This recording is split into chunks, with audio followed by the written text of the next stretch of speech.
Good afternoon, ladies and gentlemen. It's my honor to come here to participate in this high-level meeting. This is my second time to Delhi, but the first time to IDSA. Thank you for your arrangement. The topic I was talking about today is the preventive diplomacy for conflict management in the Asia-Pacific, a Chinese perspective. The reason I chose this topic is because these 2.5, 3 years I was engaged constantly in the Track 2 workshops and seminars and training programs in the framework of ASEAN Regional Forum, which is an important security dialogue regime in Asia Pacific. In the context of the increasing security threats and potential conflict elements, I think it's crucial to explore the PD way for conflict management. I will divide into 5 parts. The first is conceptualization of PD. PD was invited by Desmas Hammarskjöld in 1950s to prevent conflicts from great powers' rivalry dynamics. But in the post-Cold War, the whole situation has changed, which promoted UN to put PD as the priority of peace endeavors. In 1992, the then Secretary General in United Nations, Boutros Ghali, he released a report on an agenda for peace, which defines PD as the action to prevent disputes from arising between parties, to prevent existing disputes from escalating into conflicts, and to limit the spread of the latter when they occur. PD is confined as a specific set of actions for conflict management rather than conflict resolution, covering the confidence-building measures, fact-finding, early warning, preventive deployment, and or delimitarized zones. While human rights, humanitarian, and development assistance intended to ameliorate the underlying sources of conflict by improving the quality of governance, social and economic conditions, equality, and the management of shared resources are not in the scope of the PD. Second, I will talk about PD process in the Asia Pacific. First, we know the ARF was established in 1994, initiated and centered by ASEAN. So PD, PD has been settled as the second stage of the goals of the ARF. The first stage is the confidence building measures. The second is PD. The third is the conflict resolution.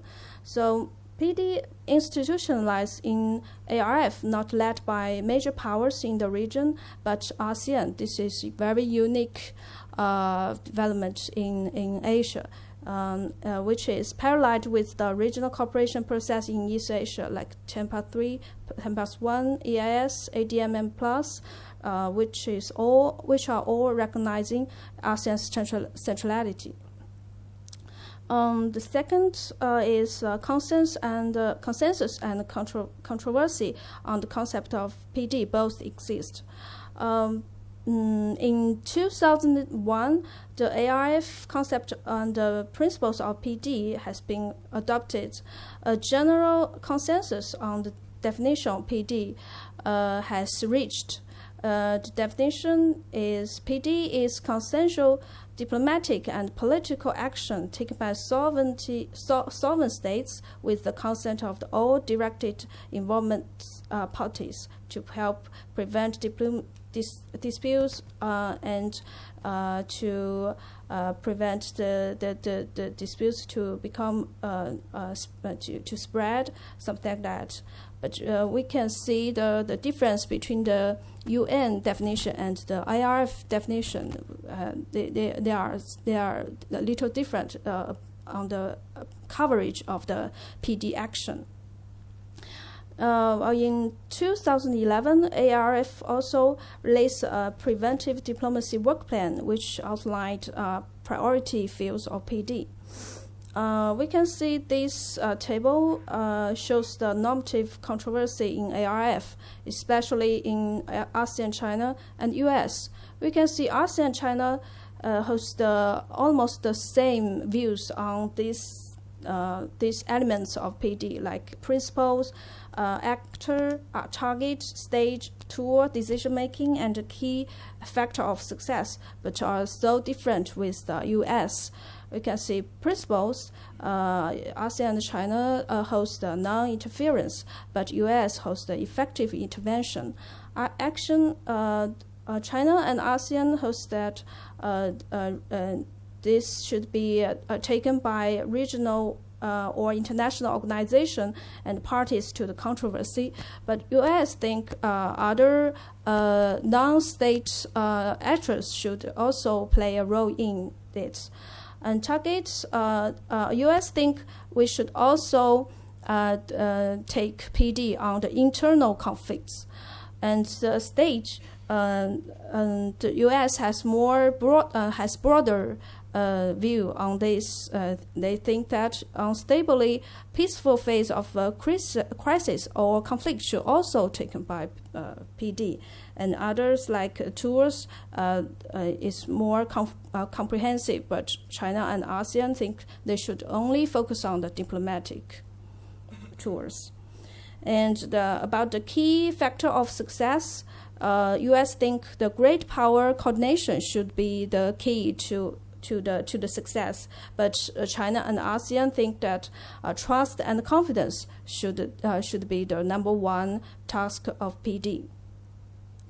And another progress in this region is multilateral and bilateral mechanism also going on in this region.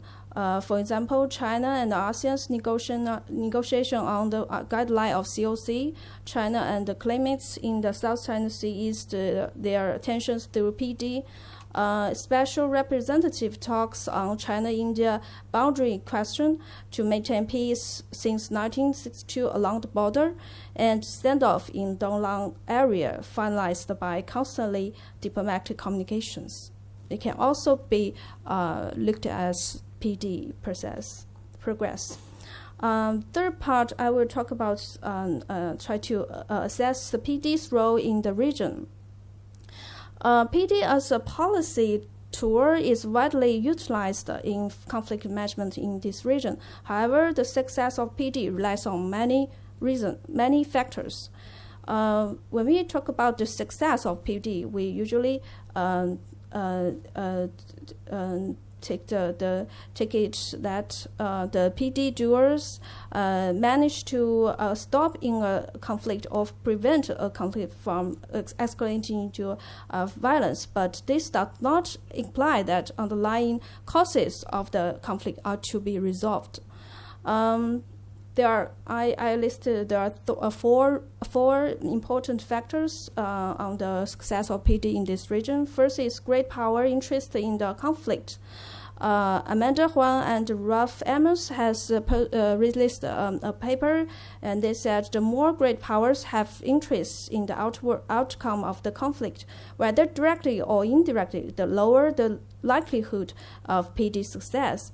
And also, Fan Arthur Hampson also said there may well be resistance to intervention by the parties involved, as major power interventions may further complicate the issues and raise the stakes in ways that further polarize attitudes.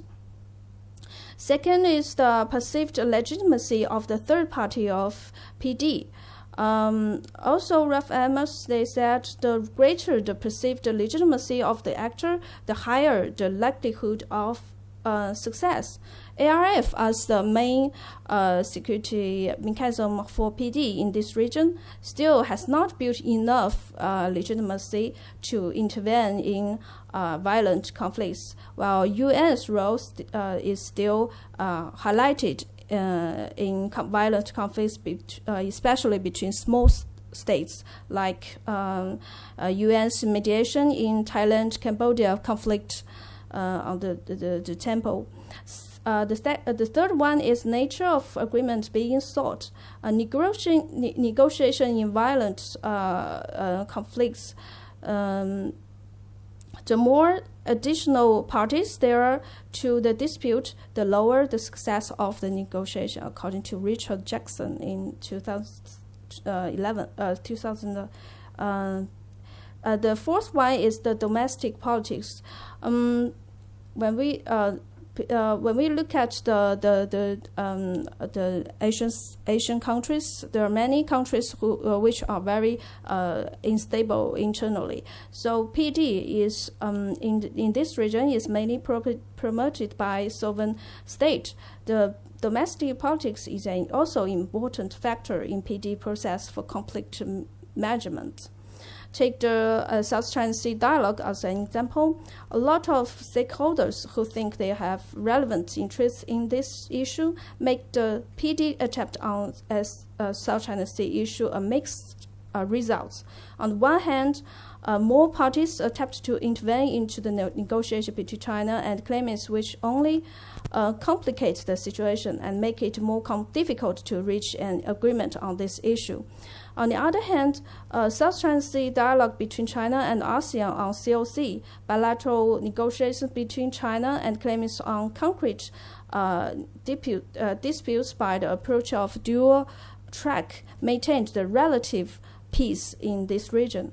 The tensions between China and Philippines on South China Sea were largely relieved, and PD process between China and the Philippines and China with the whole ASEAN on guideline of COC has been speeded up since Duterte came into power as the president of Philippines. But there are still many challenges. The first challenge is lacking in confidence in this region. And also ASEAN's limited capability to lead off ARF forward effectively, geopolitical competitions, normative controversies in this region, different national interests, uncertainties of domestic unstable factors, also the lack of civil society playing role, and lacking of financial support, lacking in capacity of fact-finding and early warning, and transparency, and difficult to follow the process of PD, especially in research. So this is my conclusion. First is urgent to build common understanding on PD and find a realistic way of PD model based on the regional context of Asia-Pacific. PD progress among major powers in this region will set a good example and promote the PD in this region forward.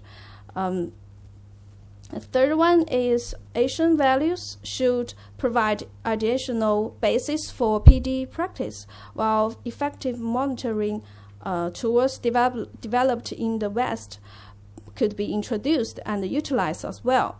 Confidence building is vital to the success of PD process. Last one is plural PD mechanism in the region. According to Amitabh Acharyya's security pluralism in this region, we could let diversified PD mechanisms to deal with the conflicts and crises. ARF, UN, and other bilateral and multilateral mechanisms in dealing with concrete disputes play important and complementary roles in conflict prevention and management. This is my presentation. Thank you for your attention.